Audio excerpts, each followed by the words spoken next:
Bonjour, donc nous allons aujourd'hui analyser une vidéo sur la PSA, correspondant à la PSA athlétisme, du champ d'apprentissage numéro 1, produire une performance mesurée sur une situation de triple saut. Donc nous allons observer un élève, probablement en cycle 4, au vu de sa corpulence. Donc concernant les éléments et l'environnement qui l'entoure, la pratique se fait en salle, donc comme nous à Calais, à la Citadelle. Concernant l'élève, lui, on voit qu'il n'a pas de vêtements ou de chaussures spécialisées pour l'activité. On peut donc émettre l'hypothèse qu'il s'agit d'un élève non spécialiste dans l'activité ou bien qu'il ne pratique pas cette activité souvent. Donc pour analyser cette vidéo, nous allons utiliser l'acronyme JV. Donc le G pour la gestion, le I pour l'impulsion, le V pour la vitesse, le E pour l'équilibre et le T pour la trajectoire.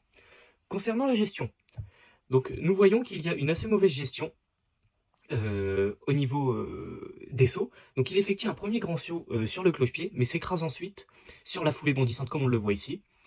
Enchaîne un deuxième saut très court, voilà comme on le voit ici, et termine par un assez grand saut avec une pose d'appui trop légèrement au-delà du bassin, ce qui me permet de ne pas avoir une bonne impulsion sur la foulée bondissante.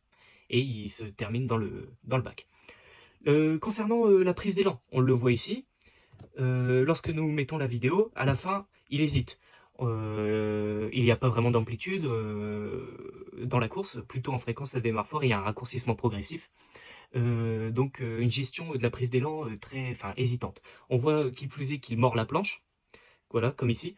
Donc choix dans la planche d'appel probablement à modifier. Concernant l'impulsion, nous avons un corps trop droit lors de la première impulsion, il devrait légèrement être orienté vers l'avant pour donner de l'impulsion dans la course tout simplement. On a une conservation assez correcte lors du cloche-pied du grand axe du corps droit afin de contenir les rotations créées à l'impulsion. On voit qu'il ramène bien sa jambe sous la fesse, donc comme ici, voilà. Et il synchronise bas-jambe plutôt respecté. Concernant l'alignement segmentaire, plutôt respecté lors de la prise du cloche-pied, mais ne pose pas son appui légèrement en avant de son centre de gravité. Concernant la foulée bondissante, quant à elle, nous avons un buste droit. Donc nous avons un buste droit, mais ne fixe pas le genou de la jambe libre pour aller chercher en long terme de suspension. Ne prend pas trop d'avance sur le bassin avant la reprise au sol, même si son pied est bien au-delà de celui-ci. Donc il a des difficultés à bien impulser.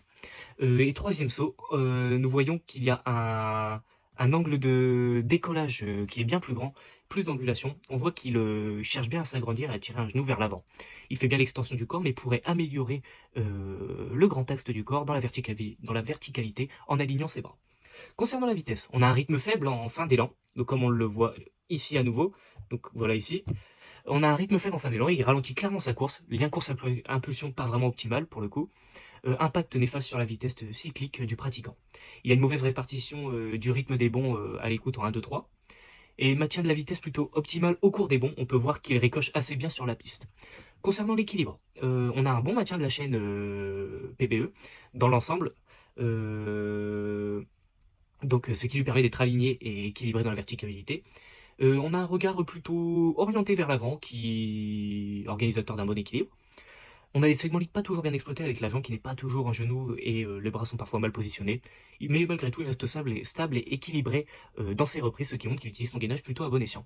Concernant les trajectoires, le bassin est non fixé lors des bonds, antéversion et rétroversion du bassin.